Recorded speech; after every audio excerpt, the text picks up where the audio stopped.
Haya, asanteni sana, tafadhali tunaweza keti chini. Thank you very much. Mheshimiwa Gavana wetu wa West Pokot, rafiki yangu Kachapin, my brother Raval Guru and the Defki family, mawaziri, viongozi wote na ndugu zangu wa West Pokot, hamjambo. Sobai kokwo, sobai nabo, kakwenya yotin. Bwana Yesu asifiwe. Hebu mnisalimie hivi hewani nione watu wa West Pokot. Hey! Naona kweli mko na maneno mmekuja. Kwanza mimi nataka nimshukuru Mungu kwa kutupatia nafasi hii tufike county yetu ya West Pokot kwa mara nyingine tena. Na mtanipatia nafasi kidogo kwa sababu tuko na viongozi wengi. Tuko na watu wengi, marafiki wametoka sehemu mbalimbali. Marafiki wa ndugu yetu Bwana Guru na kampuni yake. Mumesikia ako na marafiki wengi ambao wamemsaidia kutoka IFC, banks zetu za Kenya, na marafiki wengine wengi ambao wameungana na sisi leo katika kusherehekea kiwanda hii ambayo tumengojea.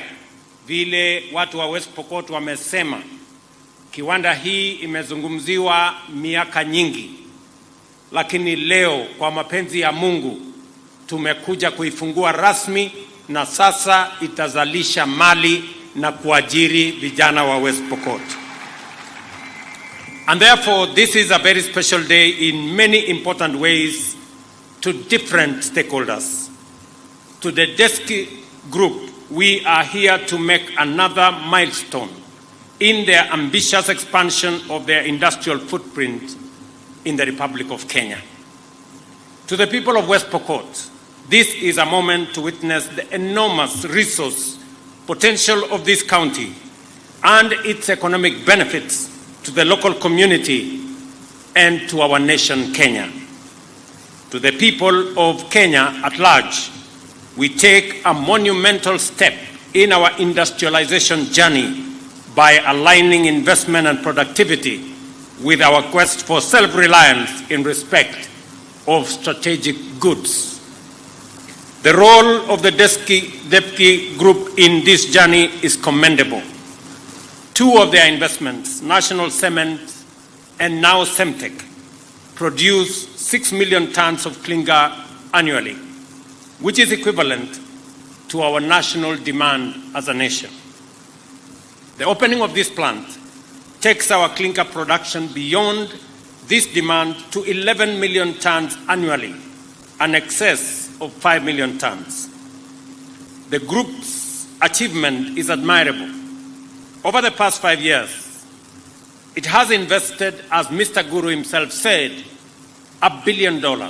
That is close to 150 billion shillings in our economy, in our country, both in the steel and cement manufacturing.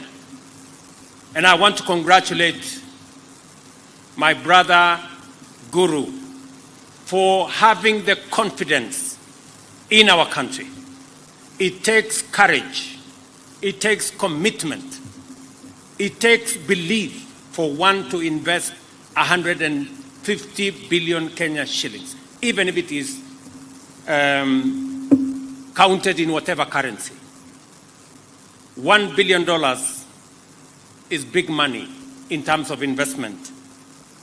It doesn't matter the currency you use to count. Additionally, it now employs 11,000 Kenyans directly and more than 40,000 Kenyans indirectly.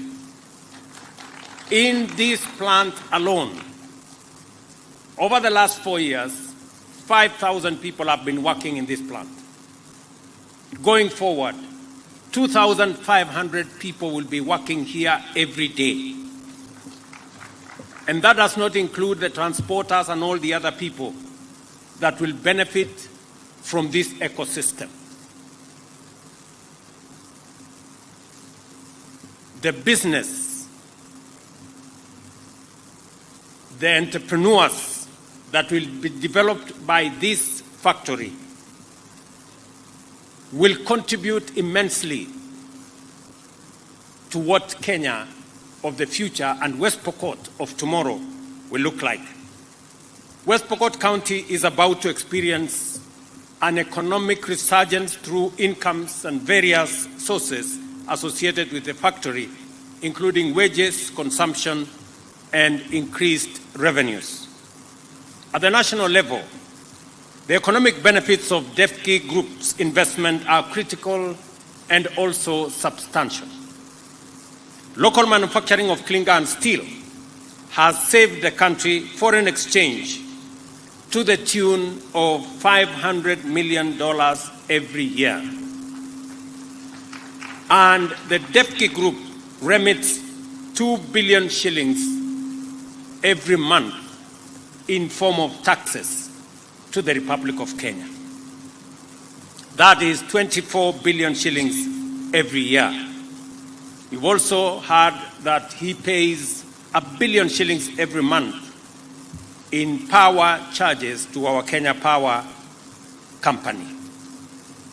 That level of commitment, investment, and paying taxes demonstrates immeasurable patriotism to the Republic of Kenya, and I want to say to my friend Rawal, congratulations.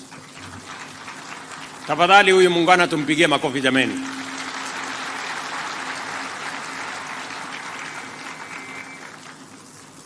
Huyu guru ni rafiki yangu, lakini anaamini kwenye taifa la Kenya.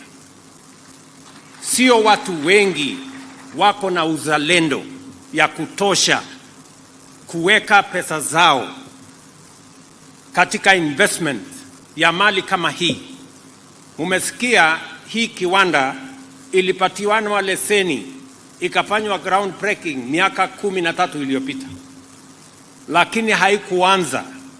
For 13 years nothing happened, kwa sababu people had excuses. Oh, you know, West Pokot is insecure. Oh, you know, there is imports of clinker and many other excuses. But when DEFCI came into the scene, a man who believes in Kenya, who has demonstrated his patriotism to the Republic of Kenya, he overcame those challenges. He overcame those excuses. And that is why today we have an investment of 45 billion shillings in West Pokot. Wakati mmoja nilikuja hapa West Pokot kwa uwanja, na niliwaeleza watu wa West Pokot ya kwamba ni maono yangu ya kwamba hii West Pokot tuibadilishe. Hii West Pokot tutaipatia jina mpya. Haitakuwa West Pokot ya wizi wa ng'ombe, ya njaa, ya kukosekana kwa usalama. Itakuwa ni West Pokot tofauti. Munajua ile kazi tumefanya hapa West Pokot. Tumejenga barabara ambayo haikuwa imejengwa na serikali nyingine yoyote. For the last 8 or so years, we build roads in this county. Mumesikia ile mpango tuko naye kwa zile barabara ambazo zimesalia. Barabara kutoka kule maili 9 kule Leseru all the way mpaka Murpus hapa. Tumepatiana hiyo kandarasi, tumepata pesa kutoka Africa Development Bank, na katika hiyo mpango tutajenga hiyo barabara.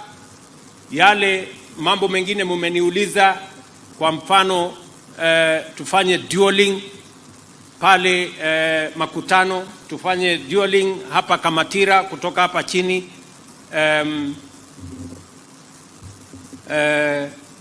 hapa chini inaitwa nini? Chepareria. Kutoka Chepareria kupanda mpaka Kamatira tuweke dualing. Hapa tuweke dualing. Mumeniuliza maneno ya Ortum. Mimi naelewa sana kwamba Ortum ilikuwa ni hospitali ya muhimu sana dunia hii yote. Na mimi nataka niwahakikishie wakati tutajenga hiyo barabara, tutajenga hospitali mpya hapa Ortum. Na tutajenga hospitali ya kisasa kwa sababu katika ile budget ambayo tumetengeneza ya hiyo barabara kuna infrastructure ambayo tumebuild in ambayo ni ya muhimu. Tutaweka soko pale, tutaweka soko mahali tofauti tofauti. Kuna zile soko ambayo tayari tumeaward contracts. Tumeaward contract soko ya Sigor, tumeaward contract ya hapa Ortum, tumeaward contract ya Makutano, tumeaward contract ya Kajelipa kule Alale. Hizo tayari tuko na milioni 200 ya kujenga hizo soko. Lakini wakati tutajenga hii barabara pia tutahakikisha kwamba sehemu ambayo inahitaji soko tutaweka soko. Sehemu ambayo inahitaji other public utilities tutahakikisha kwamba vile tumeweka hiyo program, tumeweka karibu bilioni 3 ya kuhakikisha kwamba we build auxiliary public interest facilities to support communities along this corridor. Hiyo ndio kazi ambayo tutafanya. Na wakati nilikuja pale kwa stadium, hawa viongozi wanakumbuka, nilikuja pale na nilikuwa nimealikwa na dada yetu Tekla Lorupe, na tulikuwa tumekuja pale kusema hii West Pokot lazima ikome kuwa ni county ya watu ambao wanaiba ng'ombe. Some of the leaders kwa sababu ya kuogopa wakatoroka siku hiyo, nikakuwa pale peke yangu. Lakini I made a commitment to you that we are going to change this West Pokot. And if you didn't believe me then, you better start to believe me now. We are going to change West Pokot. Na hii sio factory peke yake ambayo tunajenga. Kuna factories zingine ambazo zinakuja. Hii West Pokot ni county ya mining. Na vile mnajua tayari tumepatiana kandarasi ya factory ya mining ya Flospa. Tumepata mwegezaji ataweka pale bilioni 4.5. Tumepata mwegezaji mwingine ambaye atatupatia mambo ya gold, ile Guru alisema. Kakamega kwa huyu ndugu yangu mheshimiwa Shinali. Pale tuko na bilioni 5.8 kujenga gold refinery pale Kakamega. Vile vile tunajenga kiwanda ingine kule Vihiga ya granite. Tumepata mwegezaji ya shilingi bilioni 2.5. Na ni kwa sababu tumekubaliana kama taifa ya kwamba lazima tupange vile tutazalisha mali ili tuondoe umaskini. Na njia moja ya kuondoa umaskini, kuzalisha mali na kupanga ajira ya vijana wetu ni kazi hii ya viwanda. Na mbali na kuweka hiyo mpango, waziri wangu wa mambo ya industry pia tumekubaliana na yeye, tunajenga special economic zones zingine 6 Kenya, kwa sababu we want to create ecosystems and avenues for us to target the export market. Mumesikia vile Guru amesema hapa, 80% ya hii Clinker ambaye atatoa hapa, kiasi kikubwa itauzwa kwenye nchi jirani. Tutapata pesa ya kigeni because of the steps we took as a country. Many people complained about the finance bill last year. As my chairman for Finance Committee, Mr. Kimani Kuria here, MP for Molo, has told you, this was what it was informing the finance bill. We want Kenya to move away from being a supermarket for other countries to being a manufacturer of our own goods and exporting to other countries goods that can be manufactured in Kenya. That is why we made a commitment, and I am firm and determined to make sure that we grow our manufacturing in Kenya. For the last almost 6 years, manufacturing in Kenya has come down from 9% of GDP to 7.2%. Our plan is to take it to 20% of GDP, and it will not go there through miracles, it will go there through investments like what Guru and others are doing in Kenya. Ladies and gentlemen, there is absolutely no justification for us to import clinker when we have manufacturing capacity, when we have the raw material. There is nothing that we are going to import to make this clinker here. And if there is any import, it is less than 10%. So this is clinker manufactured in Kenya. I hear some people tell me sometime, Mr. President, you know, goods manufactured in Kenya are not very high quality. And I tell them, it is better we drive a Datsun made in Kenya than a Rolls-Royce made elsewhere. That's what it is. And slowly, we are going to make our own Mercedes. Pole pole, hii yetu hii tutaifanya mpaka itakuwa. Si namna hiyo? So, we must believe in ourselves. I want to tell the people, my countrymen and women, we must believe in ourselves. We must believe in our country. We must be patriotic. We must work for Kenya. We cannot continue to be slaves of other people merely because we do not want to take the hard decisions and invest in our own country. You have heard what this factory is doing. Many people, when we say that we want to create jobs for our young people, creating jobs is not merely growing the economy. You can grow the economy and still not create jobs. You must be intentional and deliberate when you are creating jobs. That is why we are investing in different programs. Apart from manufacturing and processing, we have a housing plan that is supposed to grow our housing units by 200,000 every year. And I'm very happy that we will now have cement at a reduced price because of this facility. Our housing plan is going to benefit from this investment. In this county, we already have land for the first 5,000 housing units. And I want to ask the young people here, those of you who are going to work here 2,500, we need another 3,000 who are going to work for us in our housing plan.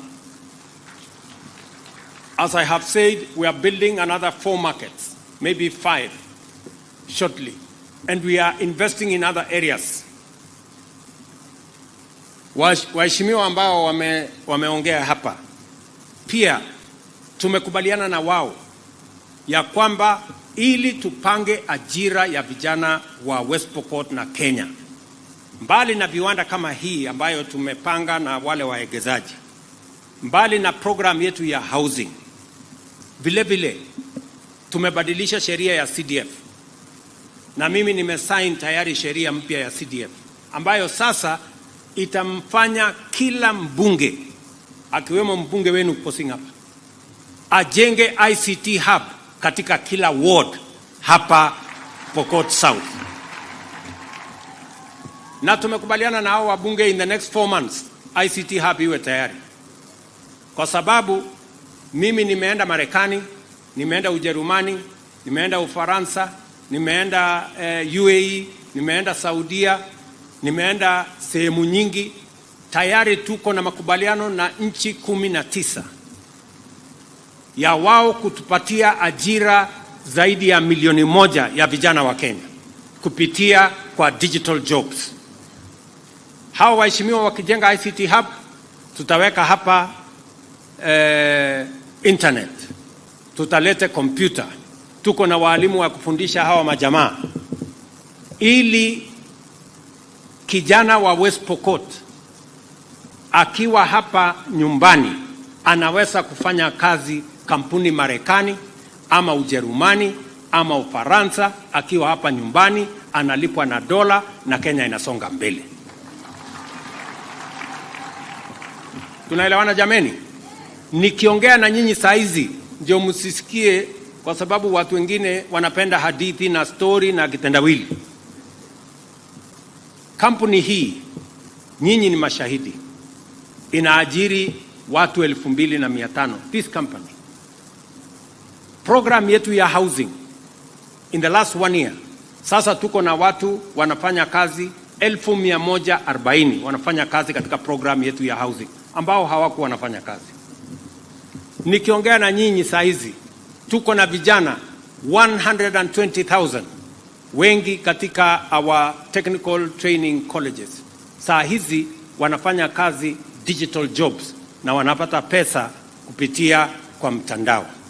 That is how we are going to create a Kenya that leaves nobody behind. A Kenya that values our young people and make sure that we are moving together as a nation. Watu wa West Pokot, mimi nimefurahi sana. The Destiny Group eloquently illustrates the power of investment to promote self-sufficiency and export production, create employment, increase economic activity, utilize local resources and generate attractive returns for both the investors and for the country.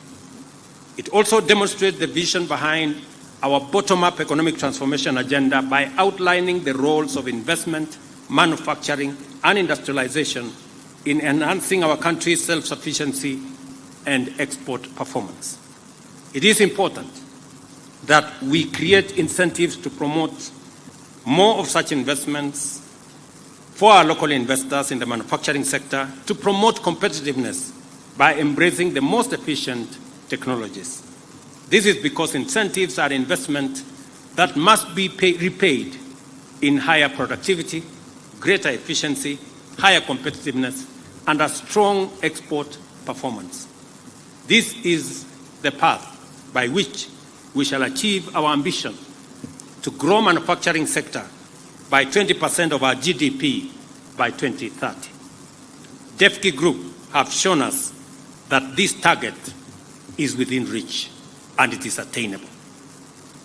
In view of the implications of the local manufacturing capacity in terms of jobs, productivity, forex savings and revenue, it is not reasonable to provide duty and levy exemptions to importers of goods that can be produced locally. And that is the commitment I made to the country, and that is the assignment I gave to Parliament under the chairmanship of Mr. Kimani here and his team, that clinker, we are not going to be importing clinker, we will manufacture locally. Cement, we are not going to be importing cement, we are going to manufacture locally. Steel, we are not going to be importing steel, we will manufacture locally. Furniture, we are not going to be importing furniture, we are going to manufacture locally. Just imagine, ati kuna mtu anasema ati tuagize kitanda kutoka Marekani, ama meza, ama kiti. Sio ni ukumbavu kubwa sana? Yani niwaulize watu wa West Pokot, kutengeneza furniture, kitanda, sijui meza, sijui nini, inahitaji ujuzi mingi. Inahitaji tu seremala, na msumeno, na randa, na nyundo, na msumari, mambo imekwisha, si kitanda iko tayari. Na tumewaambia wale wanataka kuimport kitanda kutoka sijui wapi, hiyo kazi hawatafanya. Na kama hawataki kulala kitanda imetengenezwa na Wakenya, wanaweza kulala chini. There is no problem. Hakuna mtu atakufa kwa sababu alilala chini. So we must believe in Kenya. We must be patriotic to our nation. Na mimi nataka niwashukuru watu wa West Pokot. Gavana wenu amesema hapa ya kwamba nyinyi mmejitolea, mmezalisha chakula And I want to thank the people of West Pokot. Mumezalisha chakula ya kutosha, mukajilisha wenyewe na mukatusaidia kulisha Wakenya wengine. Pia gavana wenu wamesema mmepata mbolea. Mimi wakati nilikuja hapa nikaomba kura zenu. Mimi kati ya mambo niliwaeleza ni kwamba hii mambo ya mbolea mimi naelewa. Na tutapunguza gharama ya mbolea. Hiyo ilikuwa 6,000, mwaka huu tunauza na 2,500. Na bado tuko na mpango. Na hiyo kazi ambayo tumefanya ya kupunguza hiyo gharama ya mbolea imetusaidia kwa kahawa, imetusaidia kwa chai, imetusaidia kwa sukari, imetusaidia kwa mahindi, imetusaidia kwa ngano. We have production now in Kenya. Na Mungu akatubarikia na mvua mwaka uliopita na mwaka huu. Mimi nataka niwaulize Wakenya wote, let us focus and make sure that we remove and eliminate the shame of hunger in our nation by making sure that we produce. Mimi nataka niwashukuru Wakenya wengi. Siku hizi nakuta hata watu ambao hawajawahi kulima, siku hizi wameanza kulima. Watu walikuwa na tai mzuri huko Nairobi, siku hizi wamerudi mashambani, wanalima na kurudi Nairobi. Mimi nasema pongezi kwa Wakenya. It is a moment in history where all of us as a nation know what we need to do to deal with the shame of hunger in our country by making sure that we enhance our productivity. Na ndio mimi nataka niwaeleze wakulima wa Kenya ya kwamba tuko na mbolea ya kutosha. Tulikuwa na changamoto kwa sababu ya kusafirisha mbolea, tuko na vita huko sijui Ukraine, tuko na vita huko katika Red Sea, ikatulazimisha tuzungushe fertilizer ipitie mpaka ipite South Africa, ikachelewa kidogo pale nyuma, lakini tuko na fertilizer ya kutosha. Every farmer will get the correct fertilizer. Na wale watu wachache, kwa sababu kuna wakora ambao wanataka kuhujumu hiyo kazi ya muhimu ya kuzalisha chakula. Nilisema na narudia nikiwa hapa West Pokot, hawa watu ambao, kuna kampuni moja inaitwa KL sijui nini, nimesema hawa watu, number one, kama kuna fertilizer mkulima amenunua na sio correct, huyo mkulima lazima akuwe compensated, apatiwe fertilizer ingine free of charge. Na wakora wote mambo yao ni matatu. Ama tulikubaliana namna gani? Si mambo ni matatu? Wakora wajipange.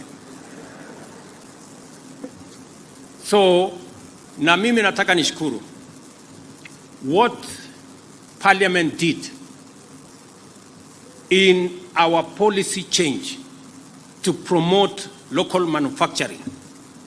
I am happy to announce that apart from Guru here, who has invested in this cement, in this clinker plant, tuko na kampuni ingine 4 ambayo pia wamepata leseni, wameenda kujipanga wafanye kazi kama hii Guru wamefanya hapa. Wale watu wa steel, tuko na kampuni ingine 5 ambayo sasa wamejua hakuna mchezo. Sasa wamerudi, wametafuta leseni, wataenda kujenga kampuni kubwa ya kutengeneza steel ili tuweze kuhakikisha kwamba tuko na steel, tuko na cement ya kutosha Kenya. Na vile Guru amesema, tuko na soko kubwa ya East Africa, tuko na soko kubwa ya Africa, na tumetengeneza mambo through Africa Continental Free Trade Area. Sasa tumetengeneza soko moja kubwa. We should be producing and exporting from Kenya. So I want to encourage other investors that they have an opportunity to manufacture in Kenya, to sell in Kenya, and to export to the region, because we want to make our country an export hub for our region. Kwa hivyo najua kuna mambo mengi viongozi wa hapa wangetaka mimi nijibu. Kwa mambo ya stima, mumesikia vile waziri wetu Davis Chirchir amesema. Program yetu ya mwaka huu hapa West Pokot, tuko na bilioni 1.2 1.2 billion ya West Pokot ya kuunganisha stima kwa wananchi 18,000 wapya. Na tutapangana na viongozi wenu ndio tujue mahali gani kuna giza, mahali gani stima haijafika, ndio tupeleke stima huko, tuweke mwangaza, ndio shetani atoroke. Ama mnataka kukaa na shetani pande hii? Si mnajua mahali iko giza shetani anapenda hapo. So tutawakisha stima kila mahali, shetani ahame awache kusumbua sisi. Vile vile mambo ya maji. Tutaketi chini na viongozi wenu, tuko na program ya Murunyi, tuko na program zingine nyingi ambazo tumepangia. I will sit down with your leaders na tutakupaliana so that we can prioritize which ones comes first. Mambo yenu ya barabara, mmesikia vile waziri amesema, tutaongezea hizo zingine. Peter amesema, Mheshimiwa Moroto amesema, Kosing amesema na ndugu yangu Lote wamesema, hao wabunge wenu wamesema hizo barabara. Nitaketi chini na wao so that we can agree, prioritize, ndio tujue vile tunaweza kusonga mbele kwa pamoja. Ile kitu mimi nataka niwaulize watu wa West Pokot ni kwamba vile tulikubaliana na nyinyi, njia ya kubadilisha West Pokot na kubadilisha Kenya ni kupitia kwa miradi, mipango ya maendeleo kama hii, kuhamasisha wananchi, tuweze kuweka umoja na tuondoe uhasama kati ya jamii hii na jamii ile. Vile mumesema mambo ya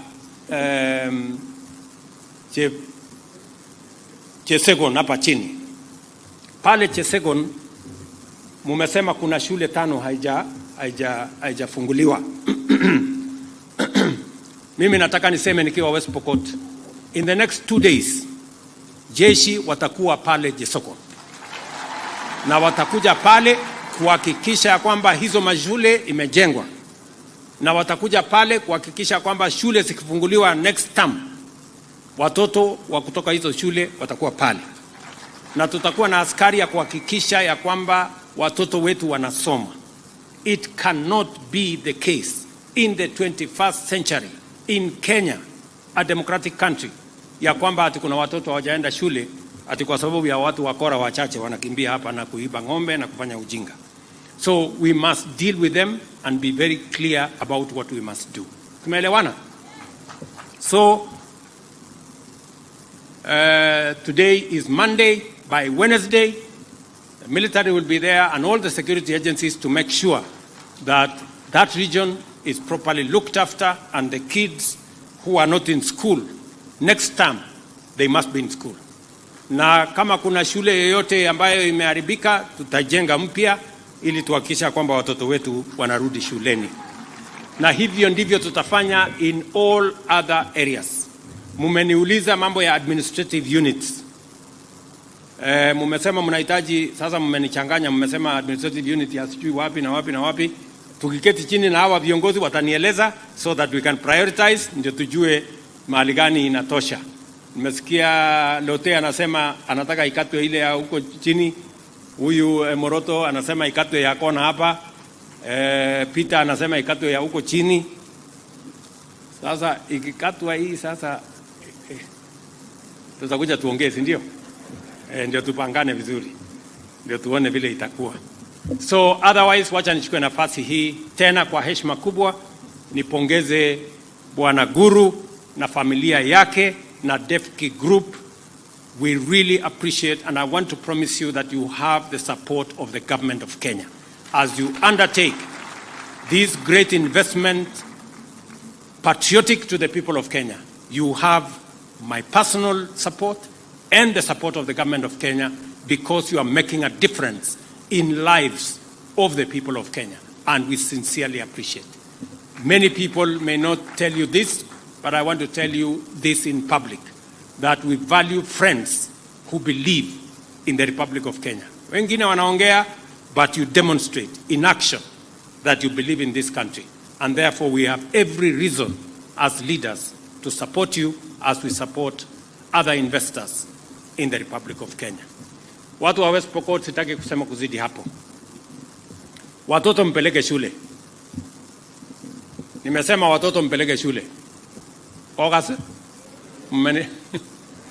Mmenielewa? Watoto tupeleke shule. Last year tuliajiri walimu wengine 56,000. Mwaka huu kwa mapenzi ya Mungu tutaajiri walimu wengine 20,000. Kwa sababu tunataka kila mtoto wa Kenya apate nafasi ya kusoma. That is our commitment, so that we can build a nation that we all believe in. Mimi nataka niulize wale niliwaambia madaktari jana, tafadhali tukubaliane kama Wakenya ya kwamba we must live within our means. We cannot spend money that we don't have. We cannot have a budget that we cannot fund. And that is why we have to cut down on expenditure. I said yesterday we are cutting down. The budget Parliament had done of 4.2 trillion, we are cutting it down to 3.7 trillion. We are removing 500 billion because we must cut the size of the cloth that fits our size.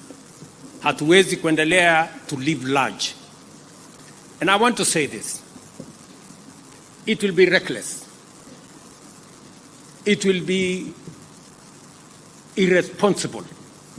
And it will be a betrayal to the nation of Kenya if we continue to borrow money and risk our country defaulting when we know that we can live within our means and we can cut down on our expenditure, we can enhance our revenue, we can reduce on wastage, and we can stop corruption so that Kenya can move forward. As I have told the country before, we are going to make the right decisions.